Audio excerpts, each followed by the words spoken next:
Nous sommes en 1969 quand l'acteur et réalisateur Robert Redford s'achète un terrain de quelques 2400 hectares au cœur des montagnes de l'Utah. Ce terrain qui vient de s'offrir comprenait une station de ski, station peu fréquentée et encore très naturelle à l'époque, mais les promoteurs immobiliers y voyaient déjà une mine d'or où le tourisme aurait pu rapporter gros s'ils y rasaient tous les arbres pour y installer des chalets et gros hôtels. Cette station était appelée encore à ce moment-là Timp Haven, diminutif de Timpanogos, le mont qui surplombe encore aujourd'hui tout le secteur. Robert Redford n'est pas fait dans le même bois que les promoteurs immobiliers, et dès lors il avait de plus beaux projets pour cette station, des projets qui donnèrent et donnent encore aujourd'hui à cet endroit la possibilité d'offrir ses ressources à des tas de gens toute l'année. Bon, avant toute chose, puisque maintenant c'est chez lui, la première étape pour Robert Redford, ça a été de changer le nom de la station. Au moment où Robert Redford achète ce terrain, il est connu pour un film dans lequel il a joué qui s'appelle Butch Cassidy et le Kid, ou Butch Cassidy and the Sundance Kid en anglais. C'est l'histoire de deux desperados, un as de la gâchette et un malin qui élabore des plans pour braquer des trains, qui, forts de leur réputation, se retrouvent pourchassés au travers des États-Unis par une équipe de pisteurs. Pisteurs engagés par le propriétaire d'une société de chemin de fer, qui en a marre que ses trains se fassent constamment attaquer. Course-poursuite au travers des États-Unis jusqu'en Bolivie, avec des décors formidables de grands espaces. C'est un western qui, assez surprenant pour l'époque, est assez drôle. Quoi qu'il en soit, Robert Redford renomme donc sa station en hommage au personnage du Sundance Kid, le Sundance Resort. Alors, pour les plus aguerris, vous savez probablement déjà de quoi je vais parler, mais pour les autres, pas de panique. Si pour l'instant ça vous dit rien, laissez-vous embarquer, parce que cette parcelle, ces 2400 hectares, c'est le début d'une belle histoire dans la grande histoire du cinéma. C'est d'ailleurs cette même parcelle qui est responsable de l'un des plus beaux morceaux du rap français. Du lundi au Sunday, bloqué dans ma tête, ma vie c'est un film de Sundance, dance.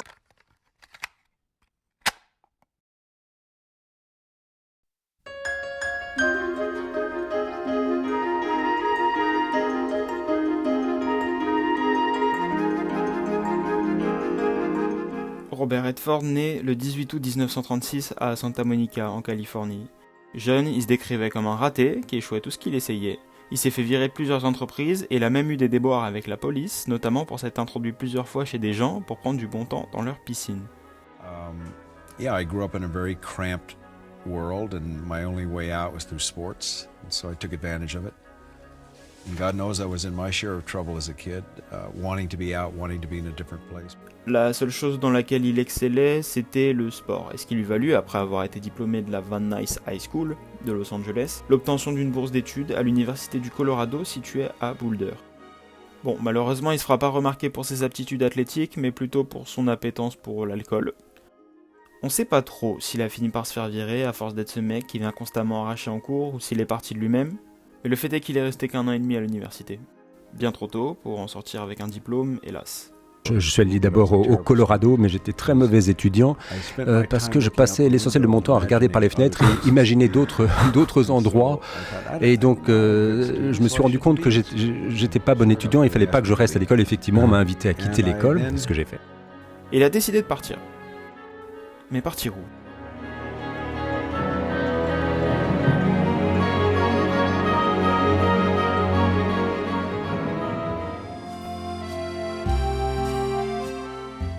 Changement radical de cap pour Robert Redford qui a décidé de partir vers le vieux continent. Il est parti vivre quelque temps en Europe, vagabondant entre plusieurs pays dont l'Espagne, l'Italie et la France, où profitant de sa vie de bohème, il est devenu artiste. Artiste peintre, pour être tout à fait exact, puisqu'il a commencé des études de beaux-arts à Paris. C'est une envie qu'il suivait depuis longtemps, et il explique même avoir été attiré à Paris par la littérature qui décrivait la vie des artistes français de l'époque et l'émulsion créative qui s'en dégageait. J'avais lu tellement de choses sur la vie artistique en France et à Paris, notamment à Montmartre, et tout ce quartier des artistes. Je me suis dit, c'est là que je veux aller. Je veux découvrir cet endroit que j'ai découvert dans la littérature, là où les artistes ont une communauté, ils créent de nouvelles choses, ils essayent de nouvelles choses. Il fuyait alors quelque chose qui sera important pour la suite, car il le fera tout au long de sa carrière. Et il met pas explicitement de mots dessus, mais je dirais que c'est quelque chose comme l'urbanisation. En fait, après la guerre, l'Amérique, qui détenait l'or et qui n'avait pas été touchée par les combats, a pu se moderniser à vitesse grand V, réduisant le Los Angeles natal de Robert Redford, verdoyant et naturel, en la mégalopole hollywoodienne que l'on connaît aujourd'hui. Pendant la Deuxième Guerre mondiale, c'était un endroit magnifique, Los Angeles. Il y avait des grandes zones de verdure. Il n'y avait plus d'autoroutes, il n'y avait pas de gratte-ciel, rien de tout cela.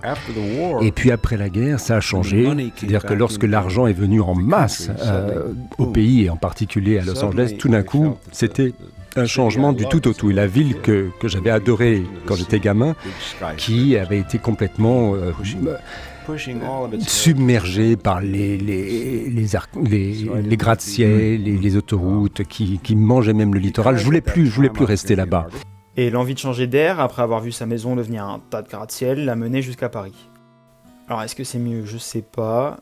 Même si Paris, dans les années 50, ça ressemblait encore beaucoup plus au Paris haussmannien qui fait rêver le monde entier qu'à notre bonne vieille capitale moderne et pressée. Mais en tout cas, ça lui a plu, et c'est tant mieux.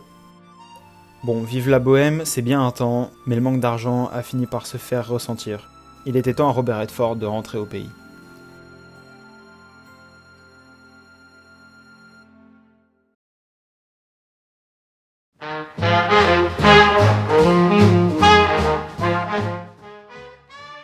De retour à Los Angeles, ils se marient à Lola Van Wagenan et partent vivre à New York. À l'époque, New York, c'est la ville de tous les possibles. Comprenez bien qu'après la guerre, New York, c'est l'endroit où il faut être. Plaque tournante des affaires économiques des États-Unis dans un monde qui se reconstruit et où tout ce qu'ils ont à faire, c'est de filer des thunes aux pays qui voudront bien adopter leur façon de faire. À ce moment-là, cette ville, c'est presque le centre du monde. La plupart des acteurs de la génération de Robert Redford ont débuté leur carrière à New York, et Robert Redford lui-même ne fera pas exception. Il va quand même d'abord étudier la peinture à la Pratt Institute de Brooklyn, et puis l'un de ses amis le convaincra d'aller suivre des cours de théâtre à l'American Academy of Dramatic Arts. La machine était lancée. Il commence sa carrière par le théâtre. En 1959, on le voit pour la première fois à Broadway dans Tall Story. Puis en 1960 dans la pièce Little Moon of Alban, avec un rôle plus consistant. Mais c'est en 1963 qu'il finit véritablement par être reconnu au théâtre grâce à la pièce Barefoot in the Park. Bon, si on revient un peu en arrière, en parallèle, il commence aussi à jouer dans des séries pour la télé, où il fait de brèves apparitions, et il commence aussi un petit peu à jouer au cinéma, puisque la pièce Tall Story est adaptée et réalisée par Joshua Logan, et il y récupère son personnage, mais cette fois-ci, c'est pour le grand écran. Ensuite, il obtiendra un second rôle au cinéma en 1962 dans le film Warrant. Mais c'est en 1967, après avoir enchaîné les petits rôles, que Robert Redford obtient vraiment son premier vrai rôle principal au cinéma. Encore une fois, c'est une pièce dans laquelle il a joué qui est adaptée, mais cette fois-ci, c'est pas n'importe laquelle, c'est Barefoot in the Park. Fort de son succès, la pièce a droit à son film, et Robert Redford a droit à son personnage. Le film est un succès, Robert Redford est désormais un acteur reconnu. Nous sommes à ce moment-là en 1969, et il vient de jouer dans un film qui sera l'un des plus grands succès de sa carrière, et qui est très important pour notre histoire, et qui permettra accessoirement à Robert Redford de se détacher de l'image du beau blond séduisant qu'on lui colle déjà. Ce film, c'est le western Butch Cassidy and the Sundance Kid. À partir de ce film, sa carrière est lancée. Il est désormais un véritable acteur, ce qui lui permet désormais de faire beaucoup plus de choses et lui offre des libertés qui vont mener au cœur de notre histoire. En fait, l'année 1969 a été charnière dans la carrière de Robert Redford sur beaucoup d'aspects. Puisque le film qui fait décoller sa carrière sort, l'argent qu'il obtient lui permet du coup de commencer à produire ses premiers films, et c'est cette même année qu'il décide d'acheter la station de ski qu'il nomme le Sundance Resort, d'après le film qui vient de le propulser au rang de star d'Hollywood. Bon, nous voilà donc avec notre Robert Redford, acteur reconnu, avec une place de choix dans l'industrie, et qui dispose maintenant de grands moyens financiers, mais qui a toujours cette âme d'artiste, qui rêve de produire, voire de réaliser ses propres films pour pouvoir s'en tenir à sa vision et créer ses propres œuvres, sans avoir la pression d'une industrie toujours plus à la recherche de profit. Une industrie qui, déjà, produit des œuvres toujours plus simples et accessibles pour satisfaire un public toujours à la recherche, lui-même, de toujours plus de grands spectacles, quitte à y sacrifier le fond.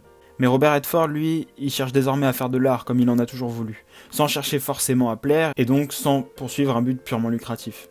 Alors il continue à jouer pendant quelques années, et en 1972, il apparaît à l'affiche du film The Candidate, qui est l'un des premiers films qu'il a commencé à produire en 1969. Et puis en 1980, il réalise son premier film, Ordinary People. Mais il en veut plus. En fait, il peut pas se contenter d'être lui seul un artiste, il sait qu'il y a des tas de talents qui sont là dehors, sans expérience, sans financement, sans matériel, mais avec un vrai potentiel et une envie de créer des vrais films.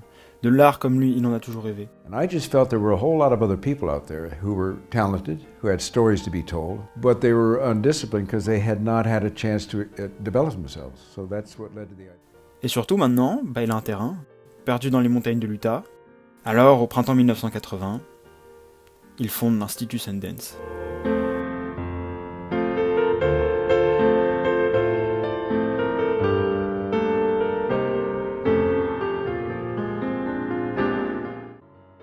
Donc l'Institut Sundance est fondé par Robert Redford, mais aussi Sterling Van Wagenen, et en partenariat avec le National Endowment of the Art.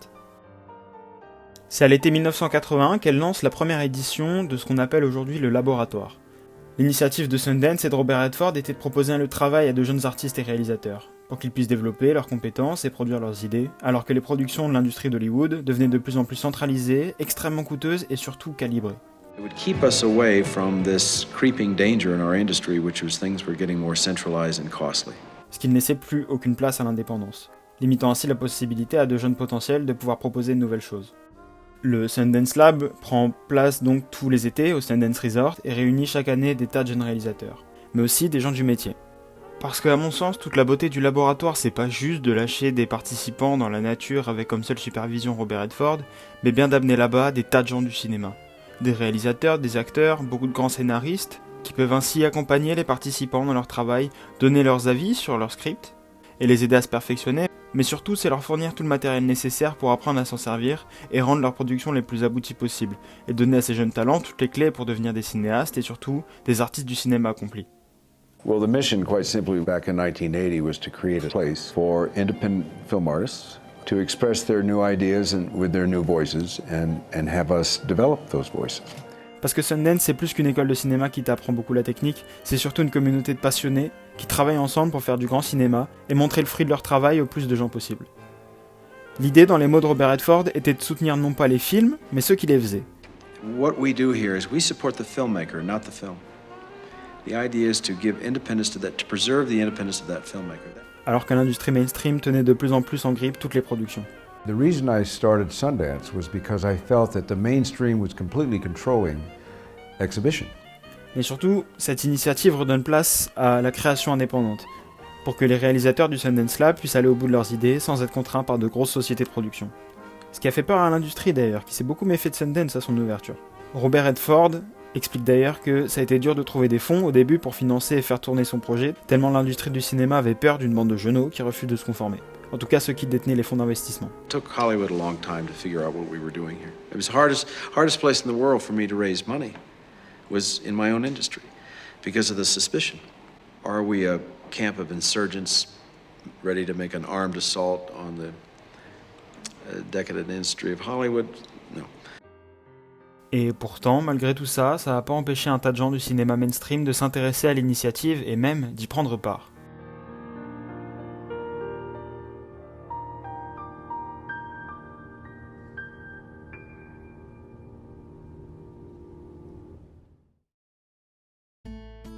En 1981, lors du premier Directors Lab, ce sont des gens comme Sidney Pollack et Waldo Salt qui prendront part. Effectivement, Robert Redford a beaucoup joué sous la direction de Sidney Pollack à ses débuts. Et il en sortira de cette première édition le film El Norte, qui fut le premier à bénéficier du fonds d'investissement mis en place par l'Institut pour aider les réalisateurs qui sortent du laboratoire à pouvoir produire leurs films. Ça passe notamment par une mise en contact avec des producteurs, et tout le processus est suivi par l'Institut. Michel Satter, director of the Sundance Feature Film Program, is the person who will follow the script through with Bill into production. See if we can get some attention from a distributor. Yeah, if you need help in that area, we have a lot of contacts. Le film sera d'ailleurs salué par la critique, ce qui contribuera à donner à Sundance une légitimité dans le paysage du cinéma américain. En 1988, c'est Sigourney Weaver qui est présente. Archi connue pour la saga des Aliens, elle était présente en tant qu'actrice pour pouvoir jouer dans les essais de scène créés par des candidats, et en sortiront ces photos prises par John Schaeffer de Sigourney Weaver sur le set de Ménage à trois, projet du réalisateur et pensionnaire du Sundance Lab, Albert Chimezza. En 1989, il s'est passé pas mal de choses, c'est là où j'ai réussi à le trouver le plus d'archives, notamment ce moment où on voit James Spader, que vous connaissez sans doute pour ce rôle dans The Office, en train de faire la lecture d'un script d'un des pensionnaires. Plus tard, on peut le voir même jouer la scène en question pour que le réalisateur puisse apprendre et développer ses techniques tout en regardant si sa scène, telle qu'il l'imagine, rend bien. En 1991. En 1991, il s'est pas passé grand-chose. Il y a ce petit mec qui a débarqué pour apprendre à faire des films. Apparemment, il serait sur un projet de film de gangster, un huis clos qui s'appellerait Reservoir Dogs. Il fera peut-être quelque chose de sympa, lui. En tout cas, on peut le voir sur cette photo, que je trouve assez géniale, avec l'acteur Steve Buscemi, prise par Sandra Miller. Pareil, en 1994, on a vu Morgan Freeman passer au Sundance Lab.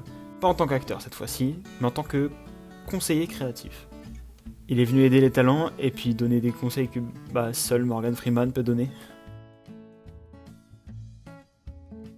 Alors, je ne peux évidemment pas parler de Sundance sans parler du Sundance Film Festival qui a ouvert ses portes pour la première fois en 1985 et qui depuis lors a lieu une fois par an, le plus souvent à Park City, Salt Lake City et au Sundance Resort dans l'Utah. C'était finalement la suite logique du projet dès lors que les films qui sortent du Sundance étaient faits pour être montrés. C'est un festival qui reprend l'envie initiale de Robert Redford de donner vie au cinéma indépendant. C'est d'ailleurs aujourd'hui le plus grand festival de films indés. On y projette des films du Lab, évidemment, mais aussi des projets de plus petits cinéastes qui galèrent à trouver des fonds pour financer leurs films. Puisque, oui, avec le temps, l'industrie hollywoodienne a fini par trouver son compte dans les affaires de Robert Redford et s'est dit qu'il y avait peut-être de jolis pactoles à trouver là-bas. Mais bien sûr, au nom de l'art, hein. D'ailleurs, ils ont eu raison, puisque en 2013, pour l'anecdote la plus marquante à mon sens, il y a un petit cinéaste qui arrive avec un court-métrage, un truc sympa sur la batterie. Parce que oui, Whiplash, à l'origine, était un court-métrage de 17 minutes présenté au Sundance Film Festival, déjà réalisé par Damien Chazelle qui n'arrivait pas à le financer, et dans lequel on retrouvait déjà J.K. Simmons.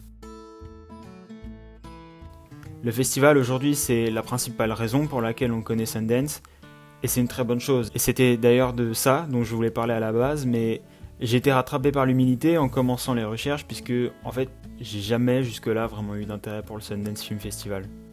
Et donc faire une vidéo là-dessus m'a vite paru assez absurde.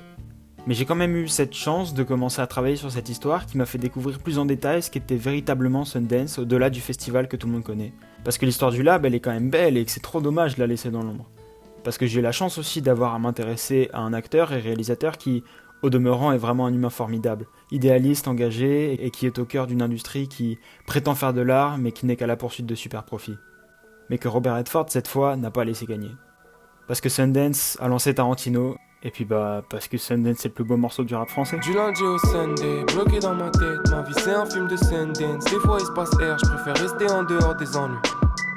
Mais j'ai 2-3 plats avant si tu t'ennuies. On reste coffré dans des bulles d'air, même après la verse. Je vais pas dire que j'aurais pu le faire, j'y vais où je la ferme, je préfère rester en dehors des ennuis. Mais j'ai 2-3 plats avant si tu t'ennuies. Tout ça c'est les os,